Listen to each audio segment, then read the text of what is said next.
You have been carrying something I never assigned to you. A weight with no strap, no name, and no clear ending. And somewhere along the way, you stopped noticing it was not actually part of you. It is not the bag by the door or the list on the counter. It is the other one, the load you have hauled so long you forgot you were ever separate from it. So as these words go on, come a little closer. Long ago I said it to every weary, burdened soul. Come to me, and I will be your rest.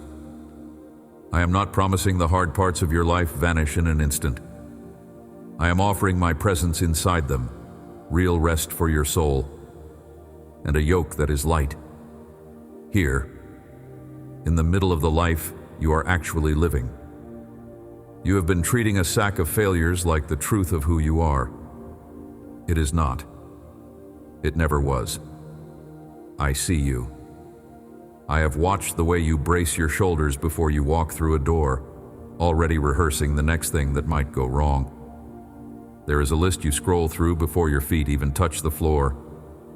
Every place you came up short, lined up like evidence in a case against yourself. I have read that list beside you, line by line, and I do not read it the way you do. The parent among you is certain the children deserve steadier hands than yours. One of you built something with real love and watched it come apart, and still calls that the verdict on a whole life. Another tried hard to love well and got left anyway, and decided the leaving must mean the loving was wrong. None of you are strangers to me. I know the exact weight of what you are holding, down to the ounce. Here is the first true thing, and it is gentler than you expect.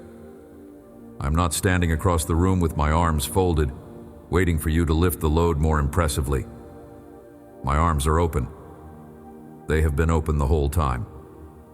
The weight does not sit the same on every back, so let me name a few of you. There is the one who keeps a household running while quietly coming apart inside it. There is the one who lost the work that gave the days their shape and has told no one how lost that left them. There is the one nursing a body that no longer cooperates, carrying both the illness and the shame of needing help. There is the one who prayed over a person who never came home and carries a grief the world has long stopped asking about. And there is the one who is simply tired in a way that has no headline, just a low, constant ache of holding on. I am near to each of you in the same breath. Unclench your jaw, if it has been set. Most people do not notice they have been bracing the face for a blow that is not coming. Let it soften. Let the back teeth come apart. That small loosening is not nothing. It is the body remembering for half a second that it is allowed to put something down. Notice what has happened to your days. You measure them now by how well you carried the weight. A good day is one the load did not knock you flat. A bad day is one it did. But hear what that quietly means. The burden has become the center of your life. You wake and check whether it is still there before you check anything else. You fall asleep rehearsing tomorrow's portion of it. Somewhere in there you stopped living a life and started managing a weight. And the weight became the thing you serve. I did not lay that yoke across you. The world did. Old voices did. Your own fear did. The one that murmurs that if you ever loosen your grip, everything will collapse, and the collapse will be your fault. There is a tiredness that sleep does not touch. You know the one. You can rest the body 8 hours and still wake with the jaw set and the hands already curling around the invisible thing. That is the tiredness of the soul, and it does not come from doing too much. It comes from carrying too much that was never yours to carry. A young child is not failing when she cannot lift what only her father can lift. She is simply a child, and the lifting was always meant to be his. And here is the part of the lie that has cost you the most. It taught you that you must earn the right to set the weight down. Somewhere deep, You believe rest is the prize for those who have finished, and since you are never finished, you suspect you may never rest. So even in a quiet hour, you cannot use it. You sit in the stillness, scanning for the next thing you should be doing, certain that to be at peace before the work is done would be a kind of cheating. Listen closely. Rest is not the wage handed out at the end of the carrying. It is the gift offered at the start. The permission is not arriving later, after one more push. It is here in my voice, the moment you are willing to receive it. You were not born braced like this. There was a younger version of you who set things down without a second thought, who cried and was comforted, who failed at something small and forgot it by supper. Then something shifted, slowly, across years. Perhaps love arrived in your home with a price tag, and you learned that to be safe you had to be useful, and to be loved you had to be impressive. Perhaps a place meant to teach you about me taught you instead to keep score of your own soul. Perhaps one person, or many, made it plain that your worth was a thing you had to keep re-earning. So you started carrying. You picked up the weight of proving yourself, and you have not set it down since, because no one ever told you that. With me, there is nothing left to prove. The world has its own answer to a heavy load, and it trained you well. Carry it better. Get organized. Toughen up. Build a system. Optimize the way you suffer, so that at least you suffer efficiently. And so you have spent years growing stronger at carrying the very thing I longed to take. You became impressive at it. People admired how much you held, how you never seemed to drop anything. And their admiration became one more strap, because now you cannot set it down without disappointing them. Do you feel the trap? The world rewards you for carrying what is crushing you, and calls your slow exhaustion a virtue. I do not. I have never once asked you to be strong. I have asked you to come. Somewhere along the road you were handed a God who keeps a scoreboard. A God who tallies wins in one column and losses in another, and watches the bottom line decide whether you are worth showing up for. You may never say it out loud. You may not even believe you believe it. But it lives in your stomach, that math, that quiet sense that your standing with me rises and falls with your last result. So you carry your defeats like overdue bills, certain the balance must be paid before you are allowed to put anything down. That math is not mine. It never was. I do not run a ledger on the ones I love. Think about what a scoreboard actually does to a person. It turns every hour of your life into a test you can pass or fail. It makes rest feel dangerous, because resting means you are not earning. And not earning means the number is slipping. It makes joy feel unearned, so you flinch away from it. It makes you measure other lives against your own, and either despair or quietly compete. None of that came from me. I did not give you a life so you could spend it watching a number climb and fall. I gave you a life so you could be held inside it, and from within that holding, love the people in front of you with hands that are not clenched around your own worth. Consider what I actually do when you fall, since the scoreboard has lied to you about that too. The day you fail, really fail, the kind you are most ashamed of, the kind you would never say aloud, I do not back away. I do not write it in a column. I come closer. That is the part the hard voices never told you, because they could not imagine a love that moves toward the failure instead of away from it. But that is the only kind of love I have ever had for you. When you are at your lowest, most disappointed in yourself, most certain you have finally proven you are exactly the failure you feared, that is the moment my arms open furthest, because that is the moment you most need to be held. The hardest day of your life is not the day I am most disappointed. It is the day I am closest. The picture of me you have been bowing under was painted by people who were not me. A few of them loved you and simply never knew me well. They handed you what they carried, and what they carried was a god shaped like the harshest voices of their own childhood. Others used my name to keep you small, to keep you laboring, to keep you frightened enough to obey. Whichever it was, that picture is false. The true one has never weighed your tears to decide whether you wept enough to deserve comfort. The true one has only been waiting for you to lower the scoreboard so that you can finally be held. This is the heart of what I want to give you here, so receive it plainly. I am not asking you to carry your burden with more faith, or more courage, or a better attitude. I am asking to carry you, the burden and the one bent under it, both. That is a different offer than the one you have been living by. You have been trying to be strong enough to hold the weight. You were never meant to be the one holding it. You were meant to be the one held. Look at the word you have been wearing like a name: failure. You introduce yourself to your own heart with it before you are fully awake. But a failure is an event, not a person. Something did not work. A plan came apart. A door you wanted stayed shut.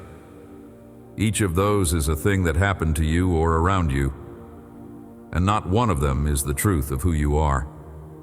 You took a list of events and built an identity from it, then carried that identity like a sack of stones up every hill of your life. The sack is not yours. The name is not yours.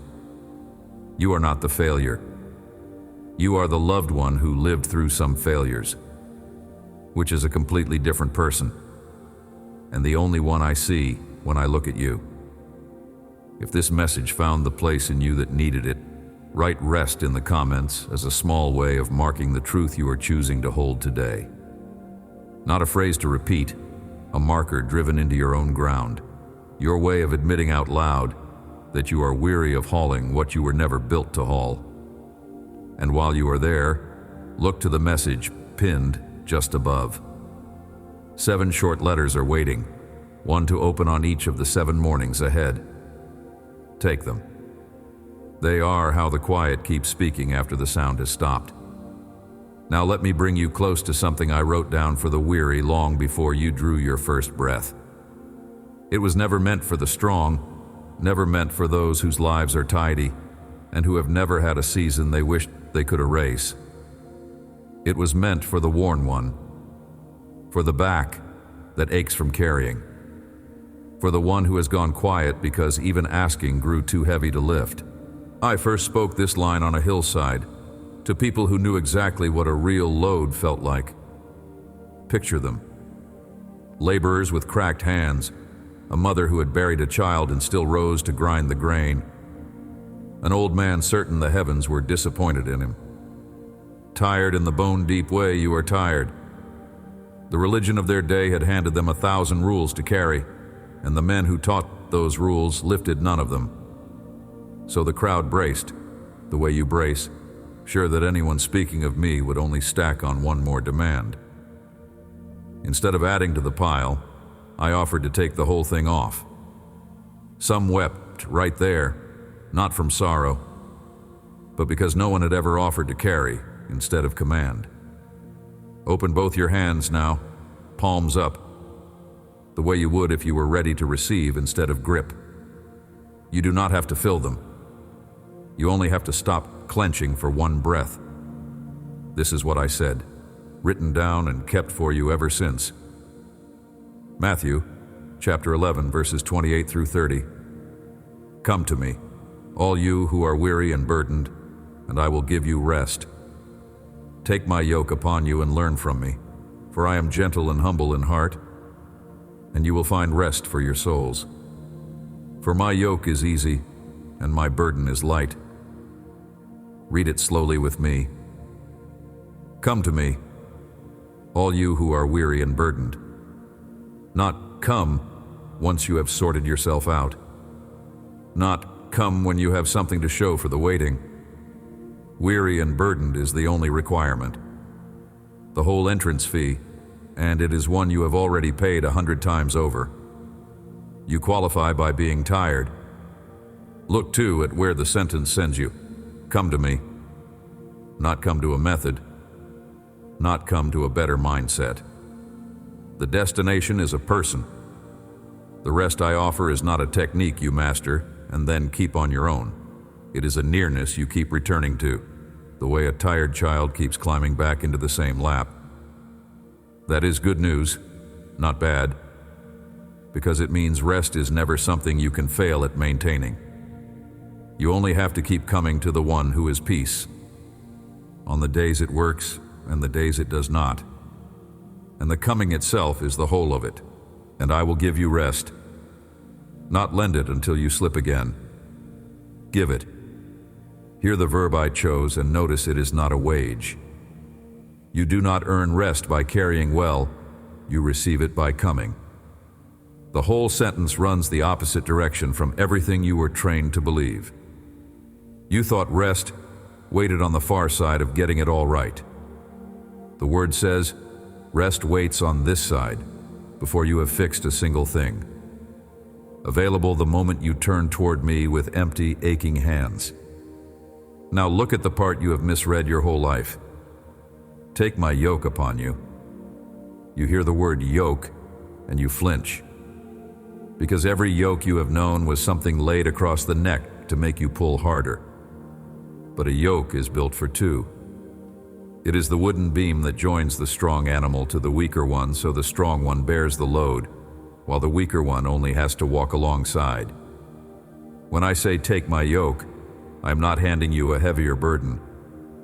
I'm stepping into the harness next to you and taking the weight onto my own shoulders, so that what you have strained against alone I now pull, and you simply walk beside me. That is why I could say, with a straight face to exhausted people, that my yoke is easy and my burden is light. It is light because I am the one carrying it. There is a second gift hidden in that beam built for two. A young animal yoked beside a steady one does not only get help with the load, it learns the pace. It learns where the path turns. It discovers by walking close that it does not have to lunge ahead or drag behind. That is the learn from me I tucked into the middle of those words. You will not only feel the weight lift, you will slowly unlearn the frantic pace you have been keeping, the lunging at outcomes, the dragging under regret, and you will begin to walk at the speed of being loved. Slow down with me for a moment. Feel how long you have kept up that frantic pace. The rushing did not make you safer. It only made you tired. You have been moving as if the whole road depended on your speed, as if love would slip away the instant you stopped pushing. It will not. The pace I keep is unhurried, because I am not afraid of the road. And walking beside me, you can stop being afraid of it, too. There is no part of your future that requires you to lunge at it. What is mine to bring? I will bring in its season. What is yours to do, you can do at the speed of someone who is held. Notice, too, how I describe myself in the same breath as the yoke. Not powerful, though I am. Not demanding, though I have every right to be. I chose the two words a frightened, worn-down person most needs to hear. Gentle, so you never have to brace for harshness from the one pulling beside you. Humble in heart, so you never have to perform. Never have to be more than you are. Never have to hide the parts of you that are tired or angry or barely holding on. The strong one in your yoke is also the safe one. I made it that way on purpose, knowing exactly who would need these words. Someone who has pulled beside hard masters too long and has forgotten that a yoke could ever feel like rest. Look back now at the ache I named at the very start. The part of you that stays standing even after the body sits down. Here is why it would not settle. No one ever told you the weight had already been carried. You kept gripping it because you thought the gripping was your duty, that to set it down would be to give up. But setting it down is not failure. Setting it down is the one thing I have been asking of you this whole time. The yoke is on my shoulders. The load is on my back. Your hands were never meant to do anything but rest. The defeat you keep tallying, the failure you keep itemizing, it was carried up a hill steeper than the one where I first spoke these words, and left there, so that the column of debts you keep running against yourself would have nothing left to total. A debt that has been settled cannot be charged again. You can stare at the old number as long as you like, but there is no balance remaining, because the account was closed by love that would not leave it open. This is the part the scoreboard cannot survive. For the children of grace, there is no final defeat. Not because the years all went the way you wanted. They did not. But because your standing with me was never built on the scoreboard you constructed. It was settled by love that decided about you before the world began, and that love does not rise when you succeed or fall when you fail. It is not a mood. It is the ground under your feet, holding you up whether or not you remember to thank it.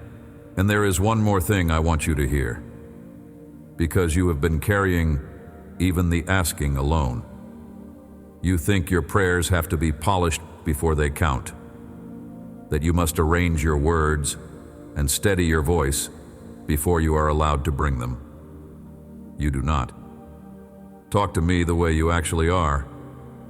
Tired, unfinished, half afraid the words will not reach. They reach. Bring me the worry exactly as it sits in you, the plan that fell apart, the fear you have not named to anyone. Nothing in your honesty offends me. When you lift your voice, even in frustration, I hear how your soul is bowing underneath it. You do not have to carry the conversation either. You only have to start it, and let me hold the rest. So let me leave you with one small thing to carry into the rest of your week, if you want it. Picture yourself standing in a harness, that wooden beam laid across your shoulders, the weight dragging at you. Now see me step in beside you and settle into the same yoke, and feel the instant the beam tips toward my side, because I have taken the heavier end. Do not race past the picture. Let your body actually feel the load slide off your shoulders and onto mine. That is not your imagination being kind to you. It is the truest fact about your situation, drawn in a shape your tired body can finally hold. And the next time the old weight reaches for your chest, before your eyes are even open, you do not have to wrestle it or analyze it. You can say 4 words, "Lo," before you do anything else.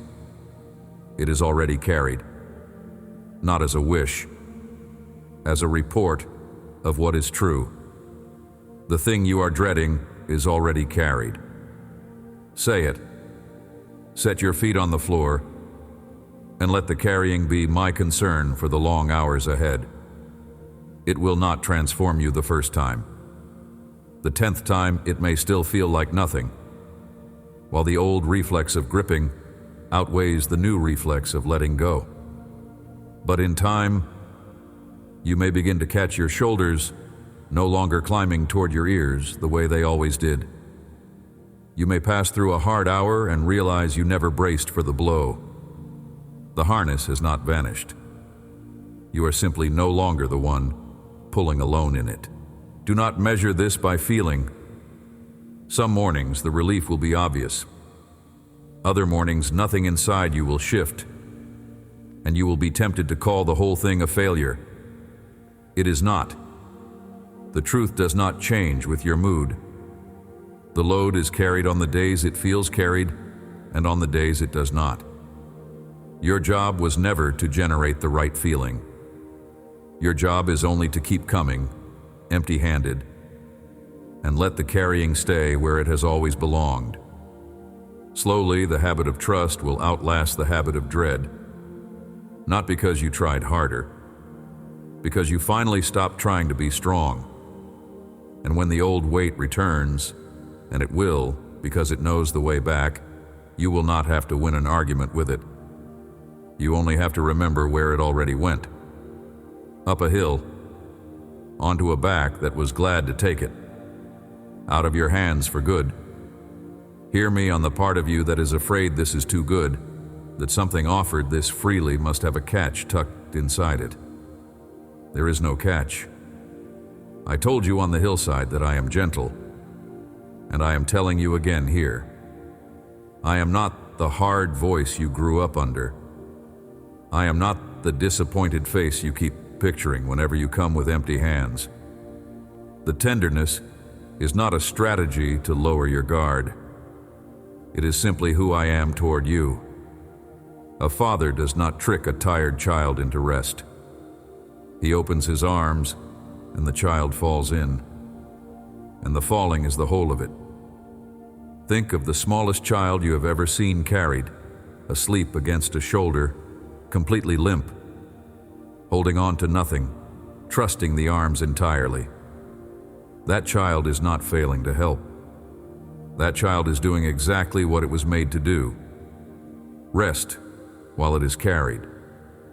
Somewhere you decided that growing up meant you could never be that child again. That you had to become the arms instead of the one in them. But with me, you never graduate out of being carried. You are not too old. You are not too far gone. You are not too responsible. And you are not too much. The strongest thing you will ever do is lean your whole weight against my shoulder and let me hold what you have been clenching. That is not weakness. It is the deepest trust there is. So lean. You have held yourself upright so long you have forgotten there is anything underneath you. There is. There always was. The promise was written down for the weary, and it has never once been revised. The rest is a gift. It is given on this side of your striving, not the far side of it. The yoke is built for two. The heavy end is on my shoulders, where it has been the whole time. The defeat you keep mourning was lifted off you long ago. The failure you keep filing as evidence has no court left to be heard in. What remains is the rest I promised on a hillside, and a harness shaped for company, and a road we walked together at the pace of being loved. You were never the strong one in this harness. You were the loved one. Let that be enough. It always has been. Amen. If these words found their way to something real in you, look to the pinned comment, where 7 short letters are kept for you, one to open across each of the 7 mornings ahead. Take them slowly. Pass this on to someone bending under a load far too heavy to carry alone, and stay close, so the next word can reach you when the old weight tries to return. This road was never meant to be walked by yourself.